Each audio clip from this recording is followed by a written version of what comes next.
Okay, so thank you so much. So today we are going through part 3 of our 5G core architecture. Part 1 and part 2 we had covered yesterday. So we'll start with various key principles and concepts of 5G, which has been taken from the standard itself. Okay, so this we have already gone through that 5G core architecture. If you look at a service-based core architecture, so it's already kind of segregated into user plane and control plane. So user plane and control plane separation is one of the important concept which was taken care in 5G architecture. And with this, like now we can scale. For example, there is a heavy user traffic requirement, so I can scale the user plane separately compared to the control plane. So independent scalability of user plane and control plane evolution would be possible with this segregation of user plane and control plane. So that's the advantage we get using this particular architecture. And since user plane part is segregated, so we can deploy user plane near to the user, in the sense that once you deploy a user plane function near to the user, what you get is your latency gets improved and also the backhaul requirement gets reduced. And you can also have local services, local language services or services which is specific to a particular geography. Those can be deployed near to the user itself.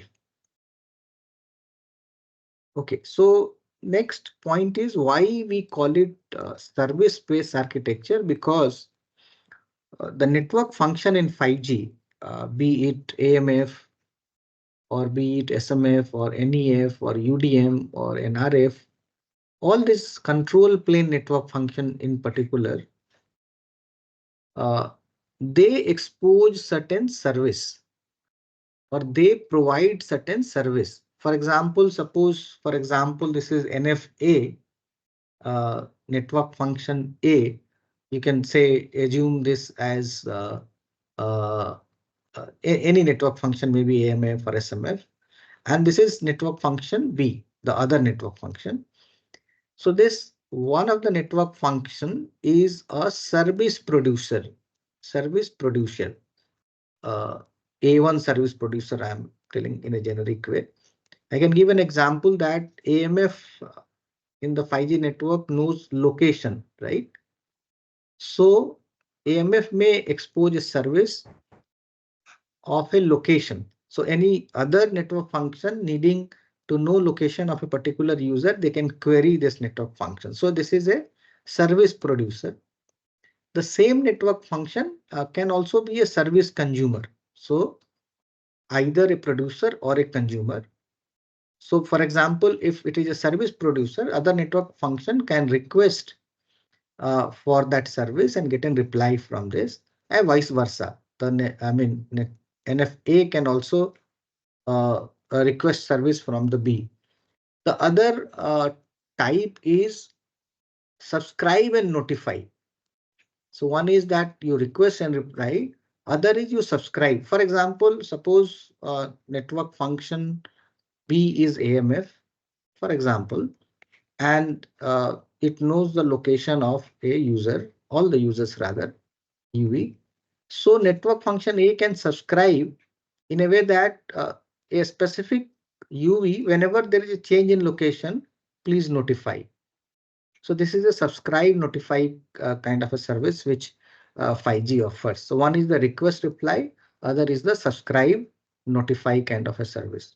And because of this service-based interfaces, we call it service-based architecture of 5G.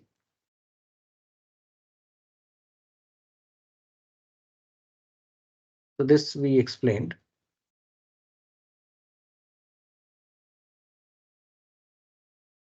So I have written a line that institutions may, try to develop a network function and test that in a 5G lab, this model. Okay, now as we said that in 5G, network functions are VNF, virtualized network function. So you can deploy these on any of the virtualized infrastructure. We call it NFVI. NFVI is Network Function Virtual Infrastructure. So this deployment is possible in a centralized way. That means all the 5G control plane network function you can deploy in a central location, having a virtualized infrastructure. And other way is like you can deploy in a decentralized way. That means you have, say, for example, three NFVI, network function virtualized infrastructure, NFVI 1, 2, and 3. And these may be located in different geography, different city. And then you can deploy some of the 5G network function in one VNF and some in second, some in third. So decentralized deployment of 5G network is also possible. The other way operators can look at this is like they may have their own cloud. We can call it as a telco cloud. So they can deploy their network function in telco cloud. Some of the important network function which they want to deploy, they can say hire cloud space from Amazon Web Services or any other service provider and deploy some of the critical network function there also to make it more robust. So that's why the possibility of centralized and decentralized deployments exist in 5G. The other concept which I had talked about earlier also is about the multi-edge computing. So why multi-edge computing has become very enabled kind of in 5G, because as I said that the user plane part is segregated from control plane, and then user plane can be deployed near to the user. So that means although my core network control plane part of the core network can be centralized at one location, maybe say Delhi or Mumbai, but my user plane part can be in different city, maybe in Patna, maybe in Ranchi, maybe in Nagpur, maybe in other places, all cities, tier 2 and tier 3 city. And I can deploy edge network along with the UPF, user plane function. And there I can have multiple apps or services running. So that we call it MEC platform. I want to tell you that you have the MEC kind of an environment in your lab also. There is a separate uh, edge computing server given to you so that you can deploy various applications, maybe IoT based or maybe others. So this equipment is already with you. So you can try to deploy UPF and MEC together and other component in a different server which has been supplied. So the use case like applications like AR, VR, gaming, healthcare, IoT, etc. can be hosted on a MEC platform, and you'll have a better latency because it is near to the user. So yesterday, as I discussed that, like management level connectivity is with the core, with the network exposure function, if you recall, and the user plane part is here. So suppose quality of service has to be managed. So MEC, the central part of edge computing can connect to PCF through the NEF and request for a particular type of quality of service for a whatever service it provides. So whenever a user is trying to access that particular service on edge, uh, this connectivity ensures that required quality of service is given to that user on air interface and all other places. So this is the concept of multi-edge computing. And this is the concept which Geo is using now. You might have heard about Geo launching uh, a tablet costing only rupees 15,000, right? So basically they have moved most of the applications in a laptop on a edge cloud, and they only have the connectivity of 4G or 5G. So through 4G or 5G, it will connect to that edge server and provide all those services. So that means you don't require a very, very huge compute, a very, very huge memory, and you can have all services running in a beautiful way without any congestion or without any slowing down of the devices. This will also lead to having a cheaper handset. Like today, if you want to buy a 5G handset, it becomes very costly because you need a very, very huge compute and very, very huge memory into the device, which makes it costly. So if most of the compute which we do on the device itself, if that can move to the edge, uh, a low cost device will also be working on 5G network. So the cost and complexity of a device will also reduce once you mature in deploying multi-edge computing type of services. Okay, so this is that concept. The next concept is in 5G, there is a minimum dependency on access network. That means if you look at 4G or 3G, the radio network is tightly coupled with the core, right? But in 5G, the way it has been designed, there is a less dependency on access network, right? For example, for 5G, 3GPP has defined access network, which is called NG-RAN or G Node B, next generation RAN. And then you have some interface which connects to the 5G core, that is called N2 interface. So, but what is also defined is like if you enhance LT little bit, we call it ENLT, enhanced version of LT. This can also be connected to 5G core directly. So that means LT also gets connected to 5G core. So 5G core is not only dependent upon NG-RAN, but LT can also be connected to 5G core. If an operator has upgraded to 5G core, they can also upgrade their existing BTS to enhance LT BTS with software, and they can connect to 5G core instead of having 5G and 4G core both. And then all the devices which are 4G devices can be served using this. And the next is like even the non-3GPP devices. When I say non-3GPP, the devices which follow some other standard. For example, maybe wireless LAN, like Wi-Fi, can be a non-3GPP access, and this can also be connected to 5G network. So here also towards 5G network, it is same N2 interface. Here also it's same N2 interface which they follow. So that means 5G core, the way it has been designed, will be able to have multiple access network, be it LTE, be it G Node B, or even the non-3GPP access like Wi-Fi, or even there are certain residential gateway, different type of residential gateway.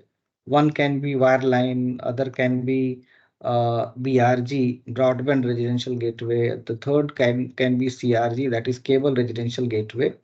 So these are different kind of residential gateway which are in use in many countries. So these residential gateway can also connect to the 5G core network. Of course, they will need something in between, which is kind of IWF, interworking frame, which allows them to connect to the 5G network on N2 interface here. So the concept is that 5G core has minimum dependency on a access network.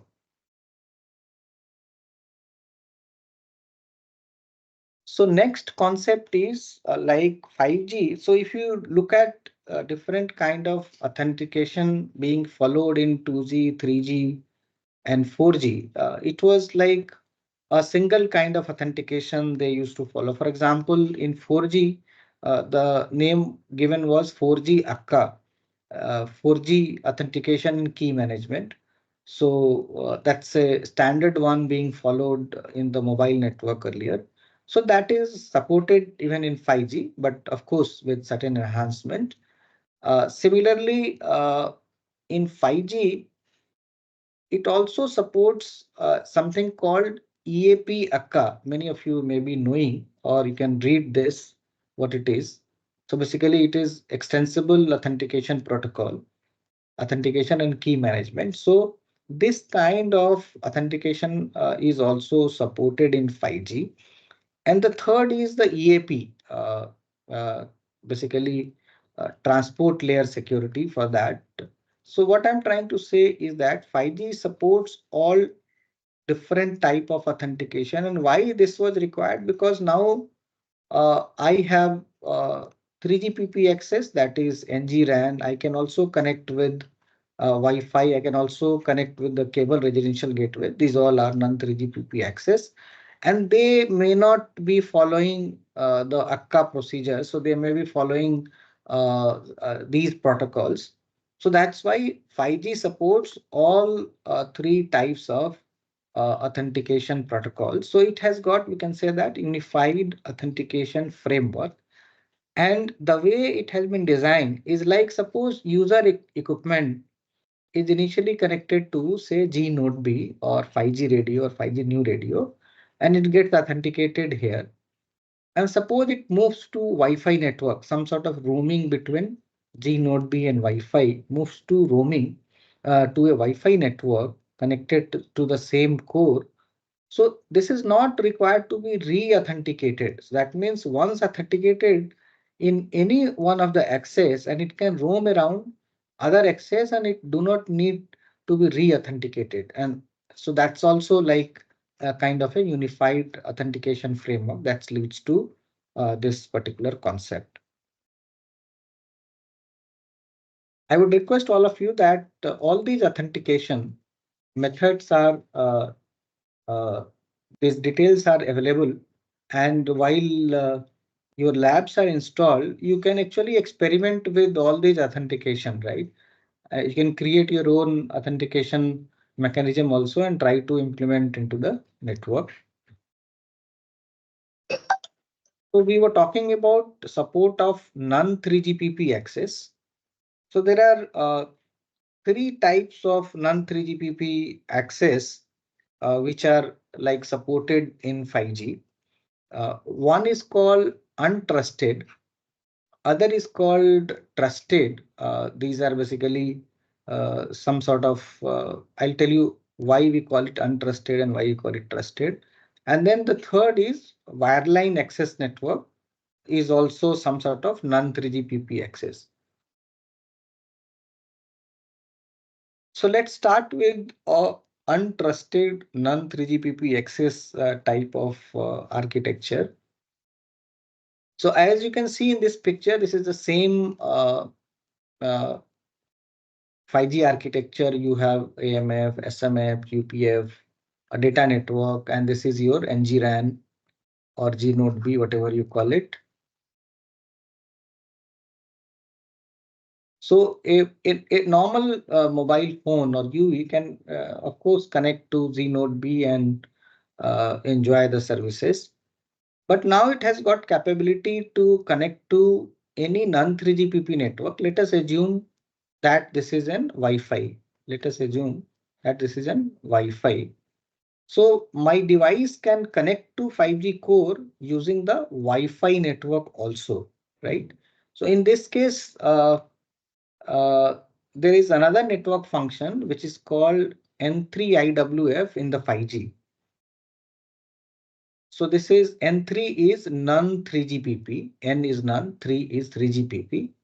IWF is interworking frame. So what it does is like some of the protocols which are not supported by this Wi-Fi, uh, it will convert into that. For example, normally if you see the BTS connects to AMF for control signaling on N2 interface we had studied earlier, whereas the Wi-Fi may not support N2 interface directly. So it will talk to N3IWF with say Y2 interface or this NWU interface. for control plane and user plane. But whereas it will connect to the AMF on the same N2 interface. So for AMF, it is transparent whether it is connected to a radio network or connected to N3 IWF. It follows the same N2 protocol. So there is no difference coming into the 5G core. And your device is able to connect to the 5G core using this Wi-Fi network. So what happens is that it does the control signaling on N1 interface like this. If it is connecting through the radio, you know that it follows the N1 interface to talk to the core network through AMF. So here also it follows the same N1 interface. What it does is like from Wi-Fi to MWF, a tunnel gets created. A IPsec tunnel gets created, and then it sends the same signaling which it sends to radio, and it goes directly to AMF through N3. N3 IWF becomes transparent through this tunnel, whereas the user data is going through this and N2 interface related activities on Y2. So now from non-3GPP inter-working frame, UPF gets connected on same N3 interface. Please recall that from G node B to UPF is N3 interface, and from N3 IWF is also N3 interface. So for UPF, it doesn't matter whether it connects to N3 IWF or G node B because the interface is same. So here you have all those GTPU tunnel created as it was getting created from the G node B, and same the user plane data flows through UPF and then goes to the data network on N6 interface. It's the same working. Sir, Yeah. sir, does it similarly happens in 4G also, sir? So 4G, as you recall, is only they are trying to give you the voice service. When you call using a 4G phone, it says that calling through Wi-Fi. So they are only supporting routing of voice call through Wi-Fi access. Whereas in 5G, the difference is that your device is able to transparently talk to core network on an N1 interface, right? And then you can do data communication, voice communication. So it just for you acts like combinedly N3 IWF and say Wi-Fi access point works like a BTS for you, right? So it's completely transparent connectivity. Whereas in 4G, it was some implementation of only the voice services, not the data. Oh, it means, sir, UC device does not support that data through this interface. No, for 5G it will support, but not in 4G devices. 4G core Okay, and 4G devices do not have support. For example, the other difference could be that this UV can, like suppose if UV is not receiving good signal from the radio, it can connect through this Wi-Fi access.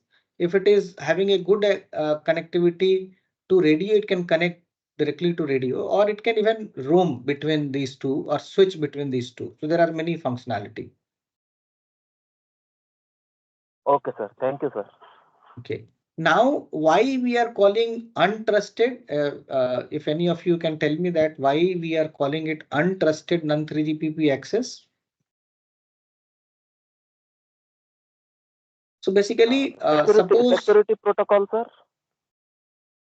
so basically they have defined like uh, uh, suppose Zio is providing you a fiber connection, Wi-Fi through fiber connection or otherwise, right? And you also have a subscription of your mobile to Jio, right? So Jio has got the full control of their FTTH network, right? All those security mechanisms are in place. So they called this as a trusted non-3GPP access. Once both belongs to Jio, it is trusted. And if it is suppose Wi-Fi is from Airtel and your mobile is from Geo. In this case, since Wi-Fi access is from other operator, which Geo may not have control fully, so they call it untrusted non-3GPP access. So that's the difference which you have, and all those security mechanism they try to implement at N3 IWF because that's being the access. Okay, now let's look at in a better pictorial that how the flow of control signaling and flow of user plane data is happening. So the earlier diagram which you saw was depicting reference point architecture. All the connection was shown on a reference point. In this picture, the we are showing service-based architecture. Practically, SBA architecture will be in place. So just see the UV is same. UV is same, but it has capability to connect to the 5G core network through non-3GPP access. So there are something more required in a UV to support this. Not all UV will support. And then as I discussed, I have a N3 IWF non-3GPP interworking frame. And then rest of the elements are same 5G like AMF, SMF, UPF, data network. So what is happening is like for a control plane, a separate tunnel gets created between UV and N3 IWF, right? And from N3 IWF, it is being relayed same thing towards AMF, and it is following the same N2 interface, right? So basically, the control for the control plane, normally this N2 interface is from a G node B. If you recall, G node B connects to AMF on N2 interface. In our case, similar to G node B function is being done by N3 IWF, so I have a N2 interface. So this control signaling through this IWF goes onto the N2 interface.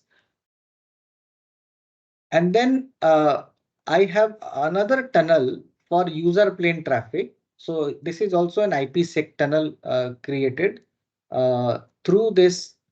What you see is the non-3GPP. This round one is say Wi-Fi access or any non-3GPP access. The wireless LAN it's written. So here also a tunnel gets created, and this tunnel is extended to the other tunnel of GTP tunnel, we call it now GTP GPRS tunneling protocol user plane part, where user traffic flows onto the UPF, and the interface is same. If it gets connected to Z node B, it is also a N3 interface. So for UPF, it is transparent, and that's why a non-3GPP access work in a 5G network. So there is a very good article created by Wipro on this. This picture I have taken, so you can read that. It's a 2 or 3 page article. It's very beautifully they have written, and the pictures drawn is also very nice. One can understand very easily. Okay, so this picture is like shows that how we manage PDU session uh, in if it is a non-3GPP access.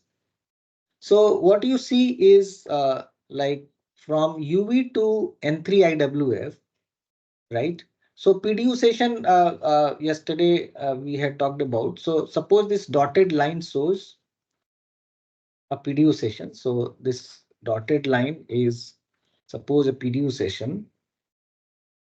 And within PDU session, I need different quality of service QoS. So these are QoS. The blue line shown is different QoS, which is flowing, which has different quality of service. So from UV to N3 IWF, there can be many tunnels, like what you see here is one tunnel. What you see here is the second tunnel, IPsec tunnel. And it is possible that one IPsec tunnel, I have only one QoS flow. It is also possible that in one IPsec tunnel, I can have more than one QoS flows. But between N3 IWF and user plane function, I have a single tunnel. I have a single tunnel per PDU session.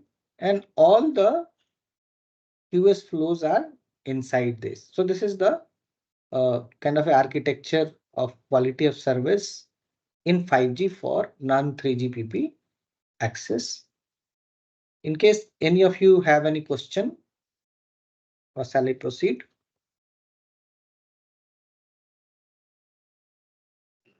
Proceed, sir. Excuse me, sir. Between Yeah. N3 IWF and UPF, Yeah. everything is the same tunnel, whether the QoS is same or different. Same. Same. So same. So suppose depending upon what service you are trying to access, right? So depending upon that, a particular QFI will be mapped. And those QFIs are already defined by 3GPP in the standard, which I'll talk about. I think tomorrow I have a session on quality of service. So I'll talk about different QFI and 5QI defined by 3GPP and what are the different parameters or value inside that QFI. Thank you, sir. I think there was another question. Please go ahead. Yes, sir. Sir, in between the user equipment and N3 IWF, three types of interfacing in the previous slide you have shown, N1, Y2, and NWU. Can you please justify what will be the difference in these interfaces? So there's no difference here. I'm showing both control plane and user plane in this picture, and here also, like, but in this diagram, I'm trying to show only the user plane part of the traffic. The PDU session, if you recall, I had explained PDU session when I started 5G course. So how PDU session will look like in a N3 IWF environment, that's what I explained here. So in this particular diagram, you don't have a control plane part. I'm only saying the user plane part of where user traffic flows, how that PDU session, how QoS and how those tunnels are made.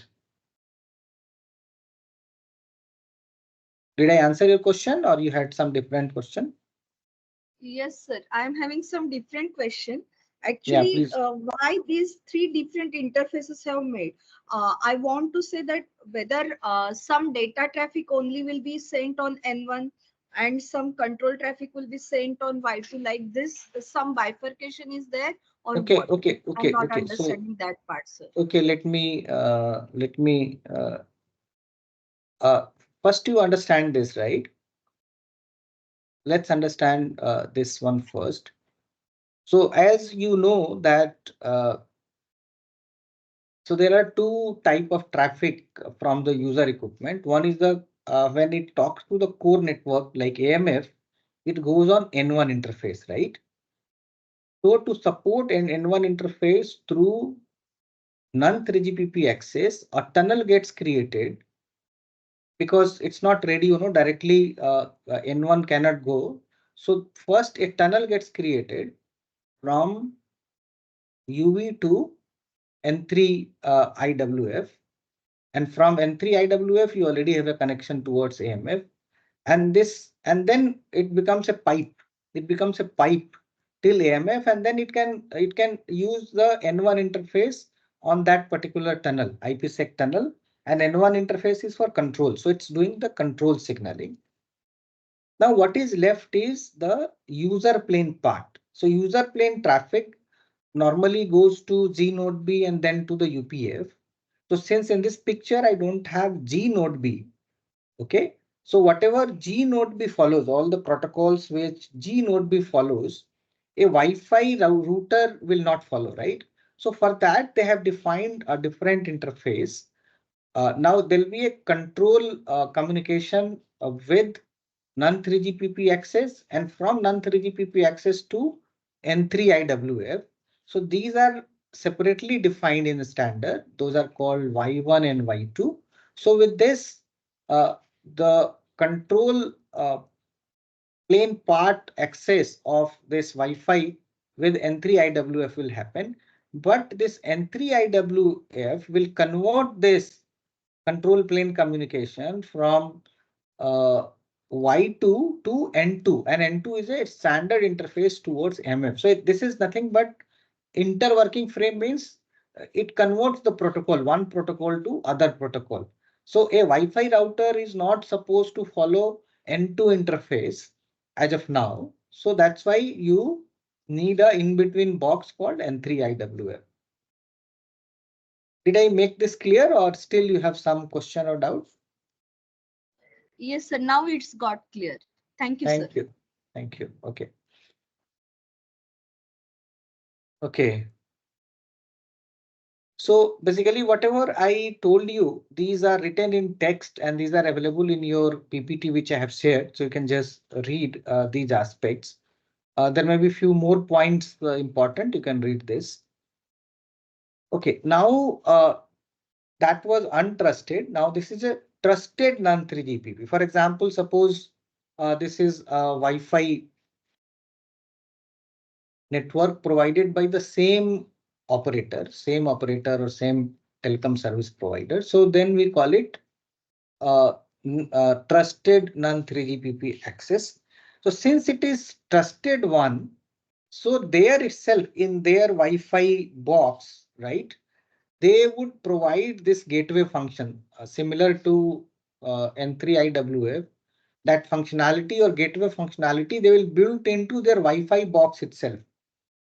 Since it is coming from the same operator, they will be able to put their own software, which is called Trusted Non-3GPP Gateway Function, TNGF, and then access point. So basically, when we say Wi-Fi, it is just an access point. So we'll put certain other things onto those boxes. So it becomes a trusted network. So in this case, it will directly connect to the AMF. You don't need N3IWF because it's a trusted one. Okay. So N1 and N2 interface are directly going from the your access point. And for UV, like those YT and network T interfaces would still be there, but N1 is going directly. N1 once connected to this, N1 is going directly to the AMF. And for user plane traffic, it goes through the N3 interface after this particular box. So there is a slight difference in trusted non-3GPP access. So maybe going forward, our Airtel and Jio, once they provide you Wi-Fi box, they will provide this TNGA functionality also, that so that their device gets connected to their 5G core directly. And it becomes one of the 5G access point, some sort of 5G access point for the user equipment. Now there is a another concept that even the wireline access point can also get connected to 5G network. So there, I mean, these are called,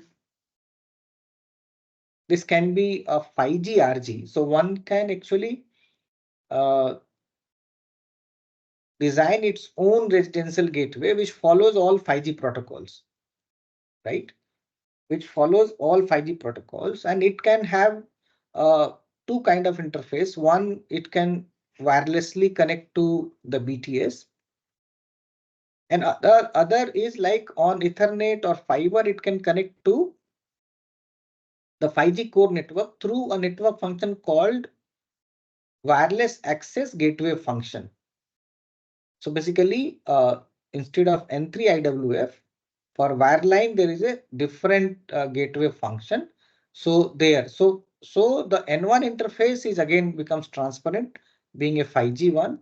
And for the user plane traffic, it goes on Wi-Fi interface to access gateway, and then N3 interface to UPF.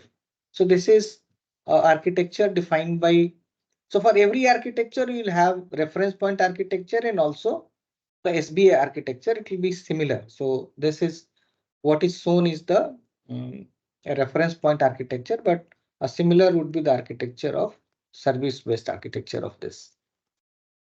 So again, you can read the more detail about it in this text in the slides provided.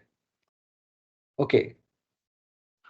Now that was 5G RG, especially designed for 5G, but there are fixed network also, like already we have fixed network residential gateway.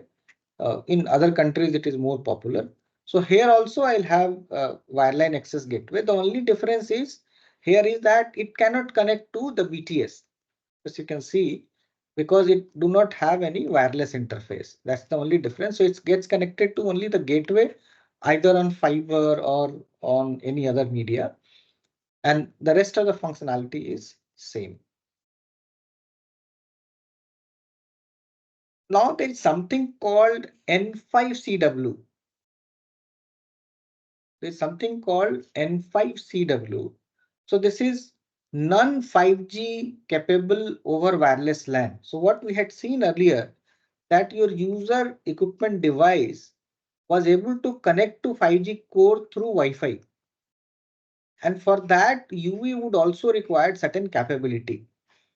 So that means this came in release 16. So if the user equipment follows all the features of release 15, then only that was possible. And suppose the user equipment is slightly older and it do not support this particular function. So that we call it N5CW. N5CW is non-5G capable over wireless LAN devices. So these devices are not able to connect to 5G core uh, through this access. So for that, the only difference which will happen is it will connect to the trusted access gateway. This will not be possible in case of a non-trusted. This is only for the trusted one. However, the N1 interface would be taken care only by this interworking function, trusted wireless interworking function. So this functionality normally would be in devices, but if it is not there, then this device has to translate the signaling and it should work, extend the N1 and N2 both interface towards the core network. That's the only difference. Okay, now another important concept which we call it ATSSS. So the first S is steering, second S is switching, and third S is splitting. That means access traffic, steering, switching, and splitting. So basically this particular technology is for convergence of 5G and Wi-Fi, how these two can converge into network. And I said that it came in release 16. So look at this particular diagram. So suppose you have a 5G network and you also have a Wi-Fi network. So generally your device will look for, if your device is supporting ATSSS and also your network is supporting. In that case, when your device is switched on, or maybe it's already on and there are both network Wi-Fi or 5G. So what it will do, it will select the best network. So if the signal is of 5G is better, it will connect to 5G. If signal of Wi-Fi is better, it will connect to Wi-Fi. So this process is called steering. So it will steer to the best network, right? Either Wi-Fi or 5G. For example, when you are at home, your Wi-Fi access will have a better connectivity. So maybe your device will connect to 5G core through Wi-Fi. Suppose you are outside your home. So generally your 5G network signal will be much more. So it will connect to 5G radio. Okay. Now the second scenario is of switching. So suppose you are traveling and coming to your home and you are already connected on a 5G radio network or 5G network. When you enter into room or house, you may have a better Wi-Fi signal and you are still on call. You are still on call. So what will happen? It will hand over to Wi-Fi from 5G to Wi-Fi. So this is some sort of seamless handover, or this we also call it switching, because I'm switching from 5G to Wi-Fi and also vice versa, Wi-Fi to 5G. Suppose I'm at home and on call and going to office, and maybe once I sit in my vehicle, my 5G signal becomes more and Wi-Fi less, so I'll connect to the 5G network. So that concept is switching. And then something called splitting. What will happen is that suppose you are getting 5G network and Wi-Fi network both. So what I can do is I can use both the network, dual connectivity concept, and then there'll be aggregation of the data rate. There'll be aggregation of the data rate. So my overall throughput or overall speed would be much better. So this is called splitting. You are splitting the traffic into 5G and Wi-Fi both. You are trying to use both the access.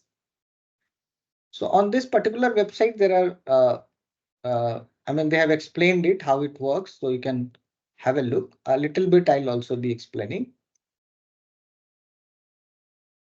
Okay, so Sir, to can you there are please once again? Can you please once again repeat the splitting concept, sir?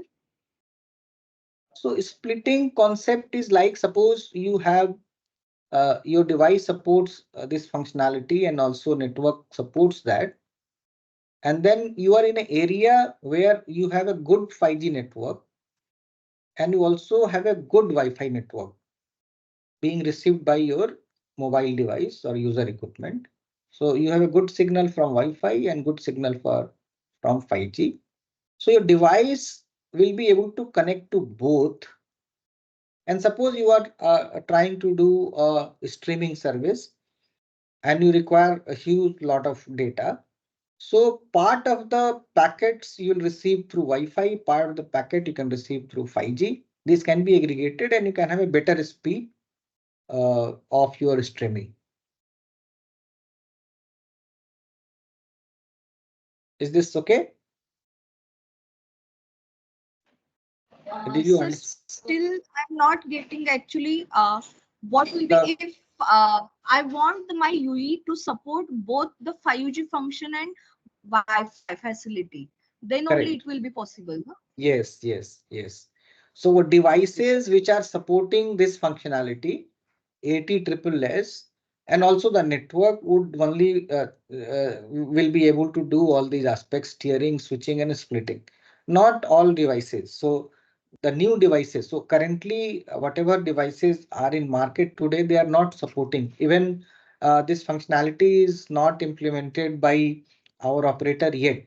But maybe next year they will be able to do it, and you will see a lot of use cases. What will happen is that once this gets implemented, this is nothing but convergence of 5G and Wi-Fi. This is nothing but convergence of 5G and Wi-Fi. So when you are at home, your phone will be only using the Wi-Fi network, even for voice call or data or anything. It's getting connected to the 5G core. So basically, there will not be requirement to cover indoors. Indoors would get covered on a Wi-Fi, and then still you are able to connect to the 5G core network. Only outside your house or office, operators are required to build. So they will be able to use the those spectrum for better utilization in the outdoor network, and indoor they can use Wi-Fi as a converged network of 5G. Did you get my point? Yes, sir. Thank you, sir. Can I ask some general question? Yeah, why not? In 4G mobile, if you switch on both the Wi-Fi and the mobile data, so what is the functionality? Is it? I think it's a similar what this scenario, So, but in 4G, what is so the? So if you have a pure Wi-Fi working, so basically the data part you are using Wi-Fi access, and then you are able to use all data related aspects, and parallelly if you are connected to 5G network, there also you are able to use your data. So either you are able to use Wi-Fi network for data or mobile 4G network for data. So there is, I mean, one of them. So once you switch on Wi-Fi, normally your data is going through Wi-Fi and not through your mobile. And if you switch off your Wi-Fi, the data is going towards this network. But in 5G, these two are some sort of integrated. The core network knows that you are now using Wi-Fi for access, and you are now using 5G for access, and then you are authenticated on both network. Like the 5G core knows that you are authenticated on Wi-Fi network. When you hand over to 5G network at some point of time, no separate authentication will be required. That authentication is valid. Same AMF is handling both Wi-Fi access, N2 interface, and G Node B access N2 interface. So authentication is like unified authentication I talked about. So that's the difference which you have. If the operator is different, also same, sir. Suppose Yeah, mobile yeah. data So is different, yeah, yeah, Wi-Fi yeah, access is different. yeah, yeah, yeah. So this is possible in both trusted and untrusted. That means Wi-Fi operator is different. Then there are some other boxes required in the network. Some separate boxes are required, which is N3 IWF. Otherwise, the access point itself takes care of all those aspects. Okay, okay, thank you. Sir, sir, I have a question. I think if you look at 3G, 4G during the time of interworking handover, we have a concept called heterogeneous handover. So this slightly come under the same category, like Yeah. 5G come under So cellular. basically, you're right. You're right. So I mean, so what happens now in every technology, we talk about many things. So standards they try to develop, but that practically didn't get implemented because that might not be mature enough at that point of time. Although standard they will include some version, but in 5G this particular functionality, I'll tell you that Korea Telecom is using this basically. KT has already implemented this functionality and they are able to do it. So this has become commercial and maybe this will come in our country also, right?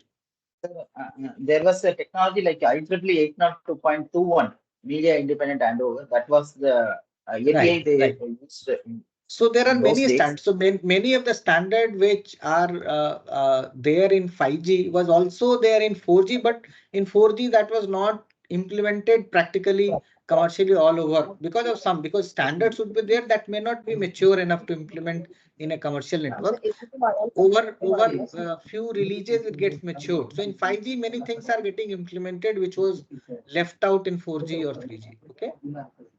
Yes, sir. Sir, final quick questions related to splitting. As you mentioned, which part of the core network will take care of which module in the 5G will take care of the splitting?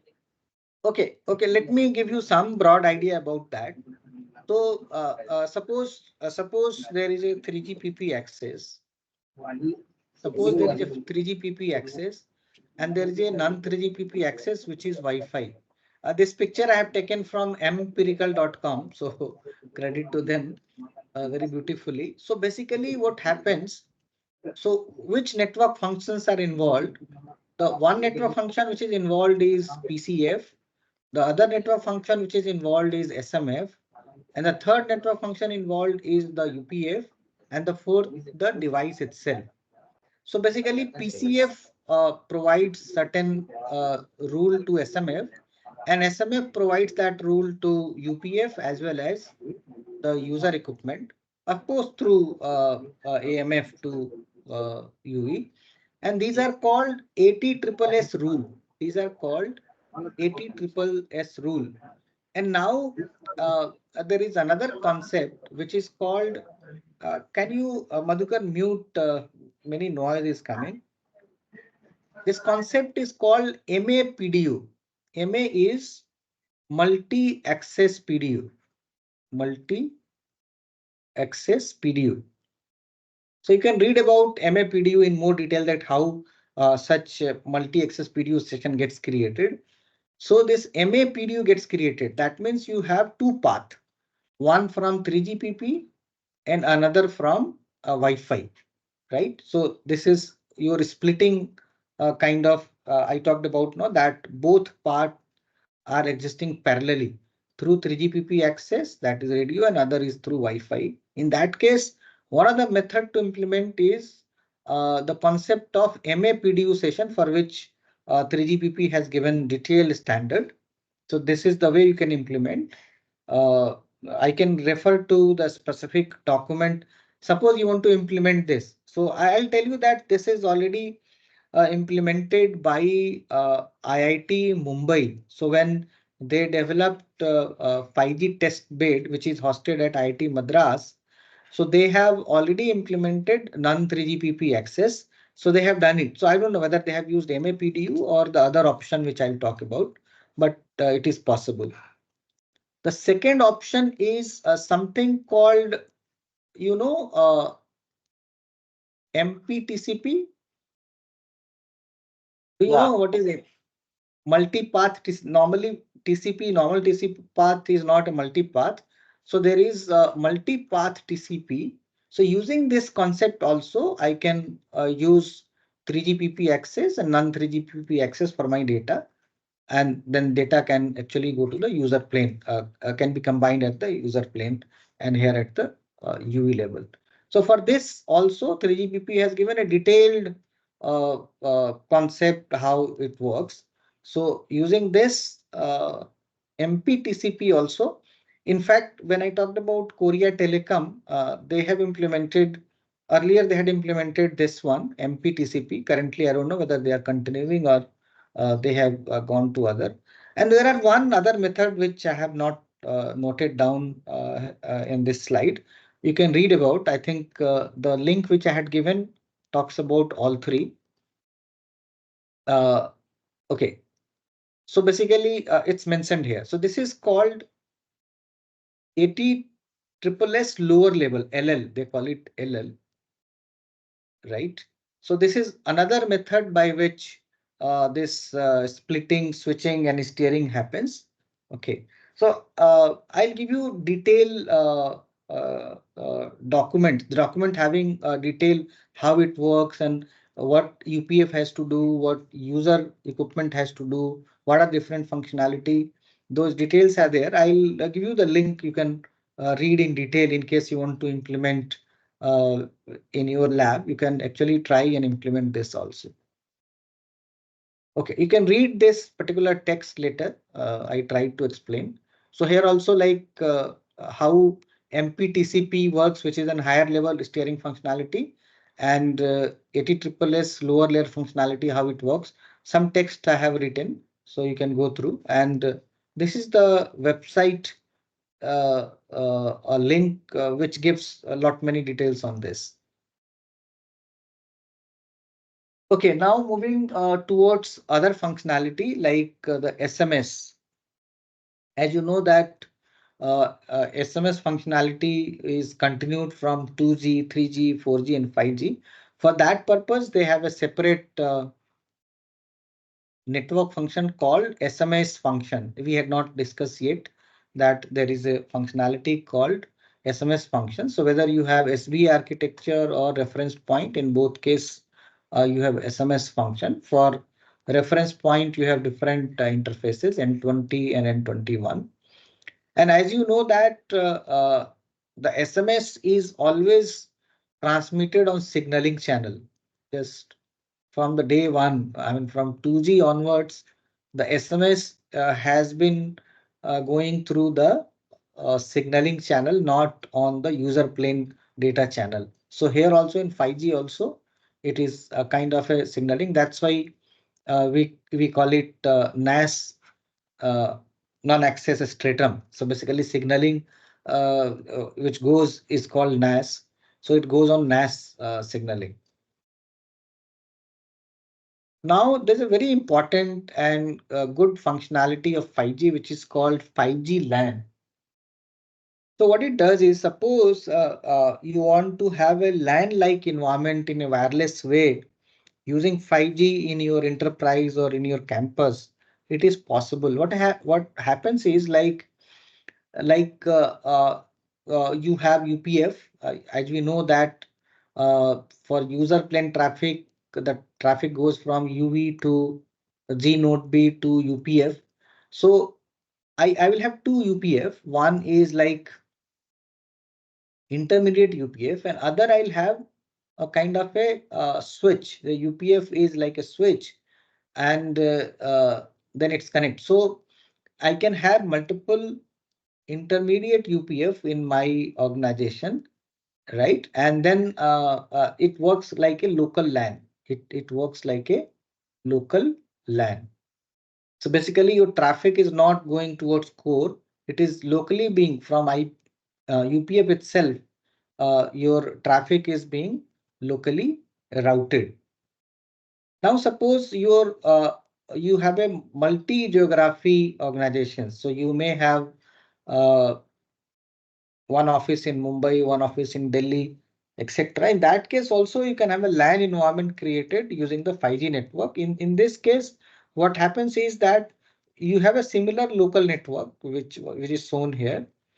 But these local networks can connect to each other on N19 interface provided by 3GPP. So this is also a functionality. This was again defined in release 16. Practically, we may not have this implementation as of now, but tomorrow these big Airtel and Jio will start selling these services to enterprise, colleges, etc. This PSA is nothing but PDU session anchor, we say. So basically, this is what gets connected to the any service which you may have. Suppose in your campus you have certain server where you have to access. So here it can get connected. So this is a sort of data network. Okay, now I will talk about some of the roaming scenario. What are the changes which has been done in 5G in a roaming scenario? So if you look at this picture, this is a roaming architecture of 5G. So on the right side, this is home PLMN, that is the home network, and this is the widgeted PLMN. This is the widgeted network by N Mobile. So there are two options for flow of traffic. One is called local breakout. Local breakout means the traffic. Suppose you are in a widgeted network. Suppose you belong to this network, but you are roaming in this widgeted network and you're trying to make a data call. So what will happen is like the local network there, the widgeted network itself will provide you all the data. Suppose you want to access data. So from here itself, you are accessing data. So this is local breakout. So locally, you are being provided all the services. And how two networks gets connected is like there is a interface called N32 interface, and these are like some security boxes which are called Security Edge Protection Proxy, SCPP, SCPP of visited network and SCPP of home network. So this is kind of for signaling. All the signaling, control signaling between the home network and visited network is through SCPP on N32 interface, and services are provided by the visited network because it's a local breakout architecture. The other important aspect which is different from 4G is that uh, if you are in a visited network, you also get authenticated. So final decision on authentication is taken by home network. Final decision, because this network will talk to home network on N32 interface. So the home network decides whether UV is real UV or genuine UV and can access those services. This is decided by the home network. This is different from 4G because in 4G, the home control was not 100%. Visitor network also had control. So that's why we call it final authentication decision is taken by home network. So this is a security feature enhancement, we can say, that has come into 5G. Now, if you look at uh, the home other architecture, we call it home routed. In this case, this is your home network. This is your home network. This is your visited network. So when you are in a visited network, a UV in a visited network, the visited network also provide you connectivity, but you get your access to data or access to internet or access to YouTube through your home network only. So how it happens is like this UPF of the visited PLMN will be connected to UPF of home PLMN. on N9 interface, right? Okay. And whatever data you are able to access through home network itself. So basically, the visitor network is only routing all the call to the home network through the internal connection which they have, and not providing you any service directly. So that's why we call it home routed. Generally in India, all the roaming arrangement between the operator, if at all there, it's a home routed type of an environment.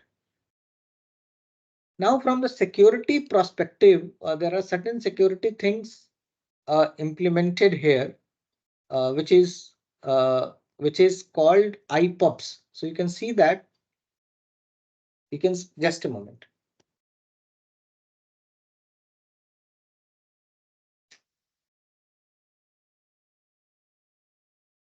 Okay, so we can see that there is some specific security arrangement on user plane data. We call it this is PLMN, inter PLMN. I is inter PLMN user plane security. Inter PLMN user plane security. So some security arrangements are done between the two UPF of the two network. So all the security aspects are managed here. So this is user plane, the data plane, and control plane. We know that SEPP. And in this scenario also, final authentication is done by the home network. So this is also a home control. This is some sort of security feature enhancement you can think of. The other important aspects of 5G is like earlier, all the network functions, suppose MME, network function will have its own storage, or SGW will have its own storage. So every network function used to be compute and also the storage together. But in 5G, the storage has been decoupled. And then you have a separate network function called unified data repository. So as we discussed that UDM have a subscriber profile, etc. In fact, in a simplified way, that is true, but that subscription data is here. But this is accessible to UDM only. Similarly, policy data is here, and which is accessible to PCF only. Unstructured or structured data exposure is here. Application data is here. So basically, all the data is in a unified data repository, and then you can access it. So if UDM is authorized to access subscription data, it can access, and so on. So there are interfaces defined, which are kind of reference point architecture, and service-based architecture also the interfaces are defined. So in both architecture, these databases are accessed by respective network function. The difference is that the data storage is decoupled from the other processes. And this was required to implement those service-based architecture. As we talked about that, they implement RESTful API, RESTful application programming interface. So stateless, they are stateless kind of, and that's why we have moved, and that has enabled us to move the data in a separate storage, has been decoupled. Okay, so this I had discussed earlier that it's possible to have interworking between 4G and 5G core. In fact, in a same virtualized environment, you can implement a network function of both 4G and 5G. For example, HSS of 4G and UDM of 5G together, PCF 4G, PCRF, and then all those. There is an interface called N26, which comes handy for interworking of 4G and 5G for dual connectivity and also for handover from 4G and 5G and vice versa. So with this, I have completed the session. The one thing which I left is the 10-15 minutes is about the deployment option, which I can take later on someday, 10-15 minutes. So with this, I would like to close. I have a work at 1 to do. So that's why I tried to finish this part. And one last part of 10 minutes, I'll be maybe taking tomorrow morning. So with this, if you have question, I still have 5-6 minutes for my work, so I can answer. Any question by any one of you?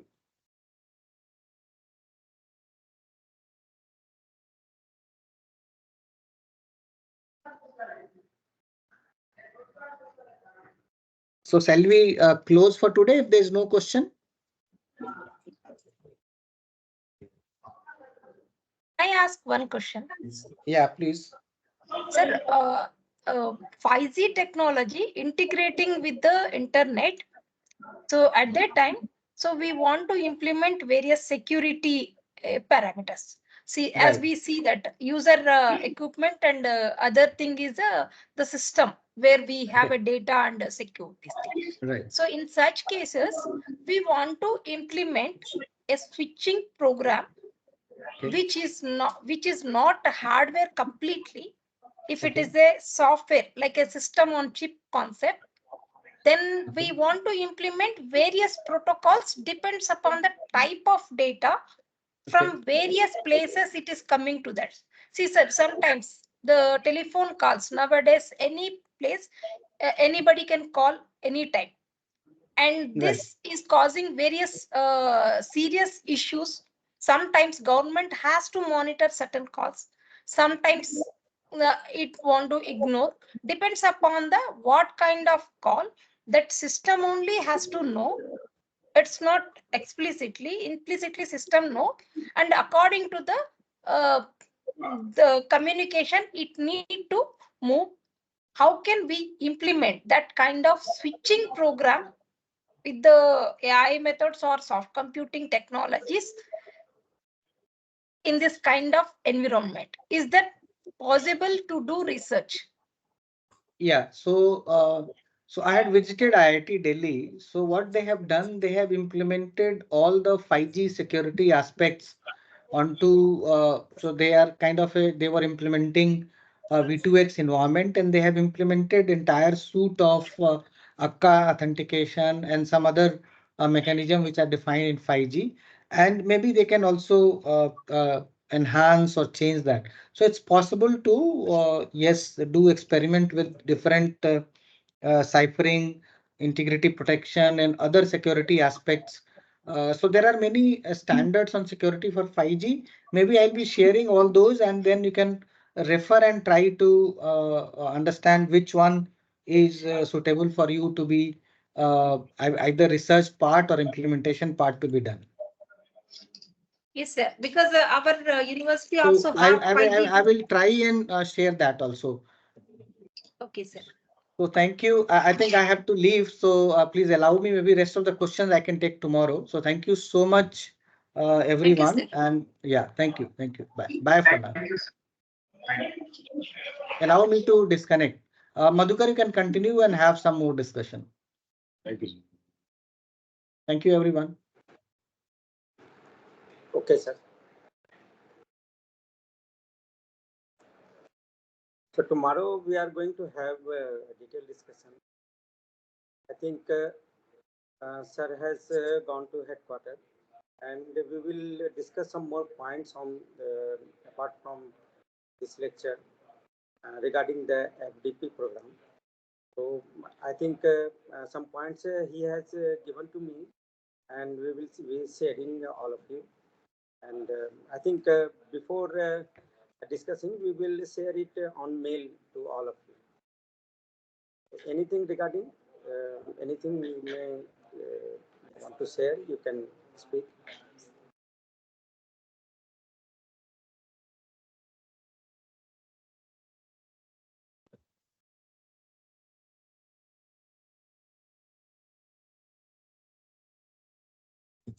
Thank you, sir. Okay. Okay, if there is nothing to, so we will continue on for tomorrow. So shall we call it a day? Sir, one more question, sir. Sir, I'm from University of Hyderabad. So we didn't receive the equipment yet, sir. Our lab. Yesterday, sir was asking. So I inquired. So we have not yet received any equipment. Okay, we'll check with them, the supplier.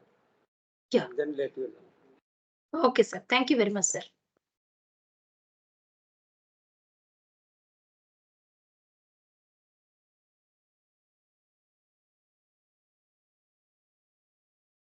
Any other discussion? Any more questions?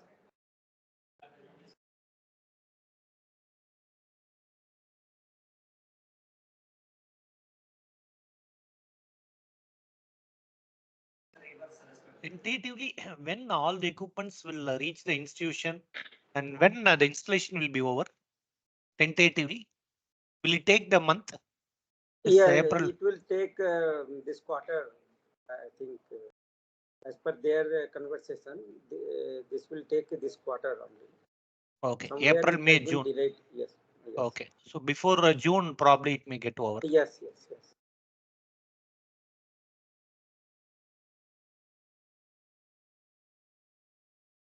Okay, sir. Thank you. With your permission, Okay. we'll leave, sir. Okay. Yes, sir. So, thank you all of you. We should call it a day and we'll close it. Thank you all of you. Thank you.